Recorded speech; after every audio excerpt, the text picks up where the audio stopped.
ഇത് കണ്ടിട്ട് എന്ത് തോന്നുന്നു? ഞാൻ ഉദ്ദേശിച്ചത് ഒരു പെൻ ഹോൾഡർ ആണ്. ഉണ്ടാക്കി വന്നപ്പോ വലിപ്പം ചെറുതായിട്ടൊന്ന് കുറഞ്ഞു പോയോന്നൊരു സംശയം. എന്നാലും സാരമില്ല, ലാസ്റ്റ് ഇവനെ കാണാൻ നല്ല സുന്ദരി കുട്ടപ്പനായിട്ടുണ്ട്. ചില വർക്കുകൾ ചെയ്യാനിരുന്നു കഴിഞ്ഞാൽ പിന്നെ മണിക്കൂറുകൾ എങ്ങോട്ടാ ഓടിപ്പോയെന്ന് നമുക്ക് ചിന്തിക്കാൻ കൂടി പറ്റില്ല. ഈ വർക്കൊക്കെ ചെയ്യാൻ നമുക്ക് അത്യാവശ്യം വേണ്ടത് സമയവും പിന്നെ നല്ലപോലെ ക്ഷമയുമാണ്. എന്റെ കാര്യം പറയുവാണെങ്കിൽ എനിക്ക് ഇങ്ങനത്തെ വർക്കൊക്കെ ചെയ്യാൻ ഭയങ്കര ഇഷ്ടമാണ്. പക്ഷെ അതിനേക്കാളും കൂടുതൽ മടിയുമാണ്. എത്ര ആവേശത്തോടെ ചെയ്യാനിരുന്നാലും കുറച്ച് കഴിയുമ്പോൾ ഒരു മടുപ്പൊക്കെ തോന്നും. എന്ത് വന്നാലും ഞാനിത് കംപ്ലീറ്റ് ആക്കിയിട്ടേ ഉള്ളൂ ബാക്കി കാര്യമൊന്നും പറഞ്ഞ് ഒറ്റയിരിപ്പ് അതിനുവേണ്ടി ഇരുന്ന് കഴിഞ്ഞാൽ ഫൈനൽ റിസൾട്ട് നല്ല അടിപൊളിയായിട്ട് തന്നെ കിട്ടും.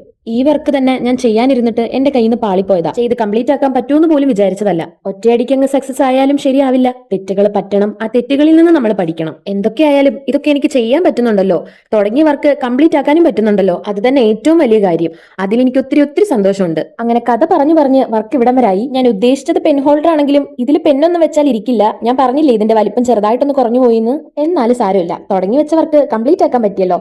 ഒറ്റ നോട്ടത്തിൽ കണ്ടു കഴിഞ്ഞാൽ തോന്നും തലമുടിയും കൂടെ ഒക്കെ വെച്ച് കഴിയുമ്പോഴത്തേക്ക് ഇതിന്റെ വർക്ക് കഴിഞ്ഞു എന്ന്. പക്ഷെ കഴിഞ്ഞില്ല. എനിക്ക് നന്നായിട്ട് അറിയാം ഇതത്ര പെർഫെക്റ്റ് ഒന്നുമല്ല. എന്തായാലും എനിക്ക് ഇവർക്ക് ഒത്തിരി ഇഷ്ടപ്പെട്ടു. നിങ്ങൾക്ക് ഇഷ്ടപ്പെട്ടോ ഇല്ലയോ എന്നൊക്കെ കമന്റ് ചെയ്യണേ.